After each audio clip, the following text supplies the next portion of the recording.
بسم اللہ الرحمن الرحیم۔ السلام علیکم ورحمۃ اللہ وبرکاتہ۔ ناظرین کرام، آج ہم آپ کے سامنے ایک اہم موضوع کے ساتھ حاضر خدمت ہے۔ ہمارا موضوع شہد ہے۔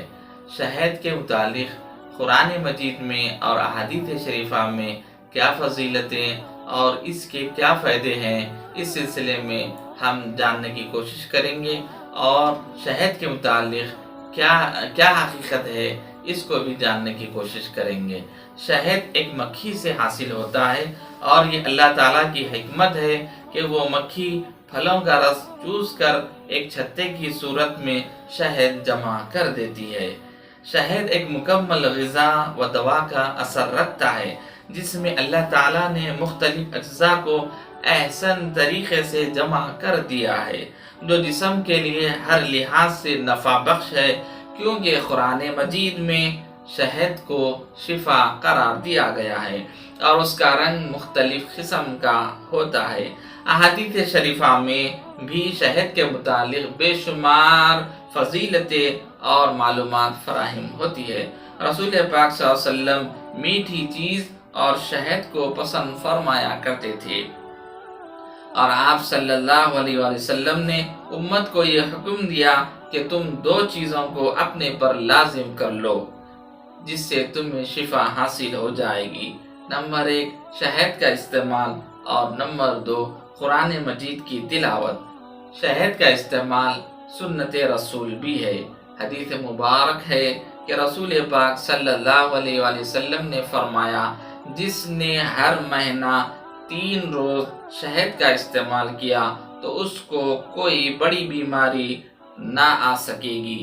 شہد کا مزاج گرم و خشک ہے، اور موسم سرما میں شہد کا استعمال سب کے لیے نفع بخش ہے، یعنی سرد مزاج والوں کے لیے اور گرم مزاج والوں کے لیے بھی، اس لیے کہ گرما کے موسم میں گرم مزاج والے لوگ اگر شہد کا استعمال کرتے ہیں تو حکماء کرام نے اپنی کتابوں میں لکھا ہے کہ ان کو سفرے کی زیادتی کا خدشہ لاحق ہو سکتا ہے۔ اس لیے شہد کے استعمال کے بعد وہ لوگ جام اور انار کا استعمال کر سکتے ہیں۔ شہد کے طبی نقطہ نظر سے کیا فائدے ہیں، جس کو حکماء کرام نے بیان کیا ہے۔ شہد جسم کو جملہ امراض سے محفوظ رکھتا ہے، اور یہ ایک مقوی غذا ہے اور اعلیٰ درجے کا مقوی اعصاب بھی ہے۔ دل اور دماغ کو بھی تقویت دیتا ہے اور حرارت عزیزی کو مستحکم و طاقت دیتا ہے۔ شہد کے استعمال سے جسم کے فاسد مادے خارج ہو جاتے ہیں، اور معدے کی غلاظتوں کو بھی شہد کے استعمال سے معدے کی غلاظتیں بھی دور ہو جاتی ہیں۔ خاص طور پر شہد معجون کے لیے اور اس میں شامل کی جانے والی دواؤں کے لیے نگران قوت ہے۔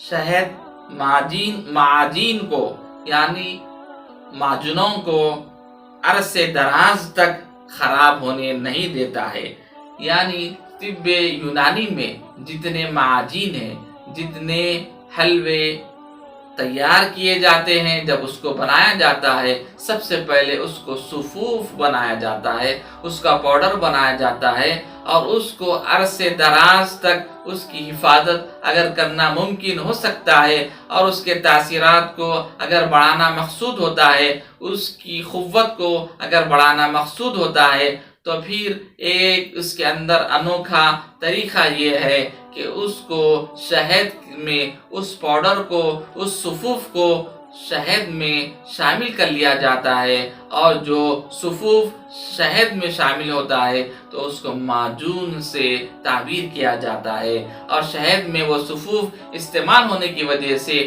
اس کی قوت کی تاثیر بڑھ جاتی ہے، اس کے اثرات بڑھ جاتے ہیں۔ اسی وجہ سے حکماء کرام لکھتے ہیں کہ شہد ناپسندیدہ ذائقہ کی دواؤں کے ذائقے کو بھی بہتر کر دیتا ہے، اور اس کی مضر کیفیات کو بھی دور کر دیتا ہے۔ علامہ ابن قیم نے اپنی کتاب طب نبوی میں لکھتے ہیں کہ اگر ترکاریاں یا دوسرے تازہ پھل شہد میں رکھے جائیں تو 6 ماہ تک عمدہ بہتر حالت میں وہ ترکاریاں رہ سکتی ہے۔